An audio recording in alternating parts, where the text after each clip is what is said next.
मंगल, ज्योतिष में इस नाम को सुनते ही एक डर सा लगता है ना। लेकिन क्या ये डर सच में सही है? क्या मंगल का मतलब सिर्फ गुस्सा, लड़ाई और मुसीबतें ही हैं? तो चलिए आज इसी ग्रह की असली ताकत को परत दर परत खोलकर देखते हैं।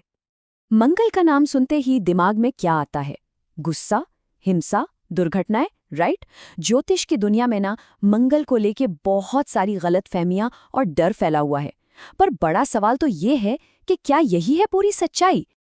अच्छा, एक मिनट के लिए इस सोच को साइड में रखते हैं और इस नजरिए से देखने की कोशिश करते हैं कि मंगल कोई क्रूर ग्रह नहीं है, बल्कि वो एक रॉ एनर्जी है, एक बुनियादी शक्ति जो हर जिंदा चीज के अंदर धड़कती है।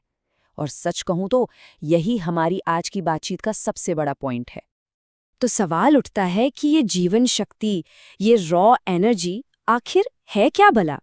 इसको समझने के लिए ना हमें मंगल को सिर्फ एक ग्रह की तरह नहीं, बल्कि उस चिंगारी की तरह देखना होगा जो हर एक्शन को मुमकिन बनाती है। इसी ऊर्जा को कहते हैं शक्ति। और ये सिर्फ जिंदा रहने की ताकत नहीं है, ये वो विल पावर है, वो डिसिप्लिन है जो किसी भी गोल को हासिल करने के लिए चाहिए होता है। गोल चाहे दुनियावी हो या रूहानी, बिना इस शक्ति के ना तो हिम्मत होगी और ना ही कोई शुरुआत हो पाएगी। और देखिए, मंगल का दायरा सिर्फ लड़ाई झगड़े तक ही नहीं है। अरे ये तो हमारे शरीर में दौड़ते खून से लेकर हमारी हिम्मत तक, हमारी जमीन जायदाद से लेकर हमारी इच्छा शक्ति और तपस्या तक, मतलब हर चीज को अपनी एनर्जी देता है। इसको ना आप ऐसे समझते हैं, मंगल मतलब खून, ब्लड, वो लाइफ फोर्स जो पूरी बॉडी में दौड़कर हर सेल तक एनर्जी पहुंचाती है। और जहां खून है वहीं तो ऊर्जा है। मंगल ही हमारी फिजिकल स्टैमिना है, हमारी ताकत है। और जब कोई चोट या बीमारी होती है ना, तो उससे उभरने की जो क्षमता होती है वो भी मंगल ही है। अब सोचिए, जब यही एनर्जी दिमाग तक पहुंचती है तो क्या बनती है? साहस, करेज, मुश्किलों से भिड़ने की हिम्मत, अपने हक के लिए खड़े होने की ताकत। और फिर आखिर में यही ऊर्जा बदल जाती है एक्शन में, कर्म में।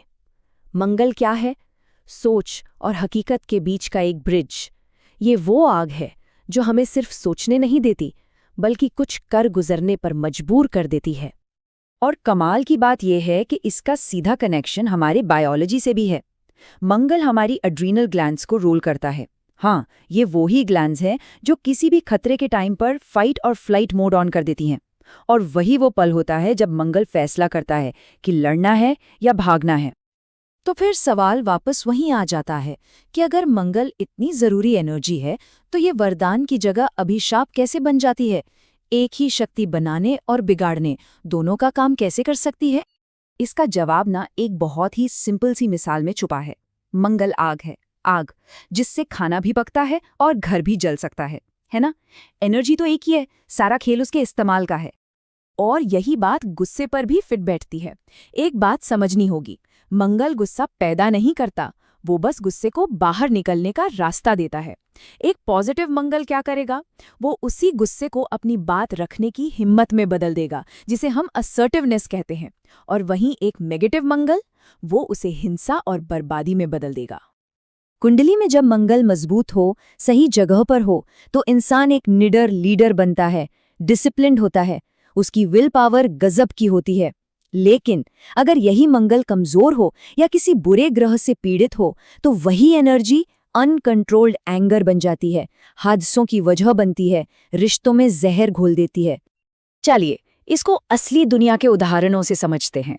मान लीजिए एक कुंडली है जिसमें मंगल अपने सबसे पावरफुल साइन मकर राशि में 10वें घर में बैठा है। ये हुआ वरदान। ऐसा इंसान एक डिसिप्लिन्ड ऑफिसर या इंजीनियर बनेगा जो अपनी मेहनत से पूरा एम्पायर खड़ा कर देगा। अब दूसरा केस देखिए, मंगल 8वें घर में राहु के साथ है। अब यही मंगल एक अभिशाप की तरह काम करेगा। अचानक एक्सीडेंट्स, सर्जरी और मन में दबा हुआ गहरा गुस्सा, ये सब देगा। तो अब देखते हैं कि कुंडली के अलग अलग घरों में बैठकर मंगल हमारी जिंदगी को कैसे शेप देता है। कुछ बहुत ही इंपॉर्टेंट पोजीशंस पर इसकी पावर को समझते हैं।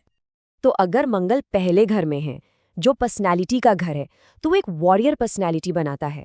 ऐसे लोग बिल्कुल डायरेक्ट होते हैं, बहुत साहसी होते हैं, लेकिन हाँ, सिर पर चोट लगने का एक खतरा हमेशा रहे। चौथे घर में, जो घर और सुख का स्थान है, मंगल एक अजीब सी बेचैनी देता है। प्रॉपर्टी को लेकर झगड़े और घर के अंदर टेंशन का माहौल बना सकता है। अब आते हैं सातवें घर पर, यानी रिलेशनशिप्स के घर पर। यहाँ मंगल जुनून की आग तो भर देता है, पर साथ में अग्रेशन भी ले आता है। तो रिश्ते बहुत पैशनेट होते हैं, लेकिन उनमें टकराव भी उतना ही होता है। और आठवां घर, ये अचानक होने वाली घटनाओं और ट्रांसफॉर्मेशन का घर है। यहाँ मंगल का असर बहुत गहरा होता है। ये सर्जरी, एक्सीडेंट्स और तकलीफों के जरिए किसी को पूरी तरह से बदल सकता है। लेकिन देखिए, यही लड़ाकू एनर्जी जब सही डायरेक्शन में लगती है तो कमाल कर देती है। सेना, police, surgeon, engineer, sports person, builder, इन सभी प्रोफेशंस में टॉप पर पहुंचने के लिए वही मंगल वाली हिम्मत, डिसिप्लिन और एक्शन लेने की ताकत चाहिए। तो आखिर में हम कहाँ आकर रुकते हैं? देखिए, बात यह है ही नहीं कि मंगल अच्छा है या बुरा। असली बात यह है कि इस अंदरूनी आग का इस्तेमाल कैसे किया जा रहा है। ये एक ऐसी पावर है जिसे किस्मत के भरोसे नहीं छोड़ सकते। इस पर तो महारत हासिल करनी ही होगी। और महारत हासिल करने का मतलब इसे दबाना बिल्कुल नहीं है, बल्कि इसे सही दिशा देना है। अपनी इस जबरदस्त एनर्जी को किसी प्रोडक्टिव काम में लगाइए, जैसे स्पोर्ट्स में या अपने करियर में। इस आग का इस्तेमाल प्रोटेक्शन और कुछ बनाने के लिए कीजिए, जलाने के लिए नहीं। इसी शक्ति से अपनी विल पावर को इतना मजबूत बनाइए कि कंट्रोल अपने हाथ में हो। तो जाने से पहले बस ये एक सवाल खुद से जरूर पूछना है कि अपने अंदर की जो आग है वो कुछ बना रही है या सब कुछ जला रही है। क्योंकि मंगल डरने की चीज नहीं है, ये समझने और साधने की चीज है। ये एक शक्ति है और इसका रिमोट कंट्रोल पूरी तरह से अपने हाथ में है।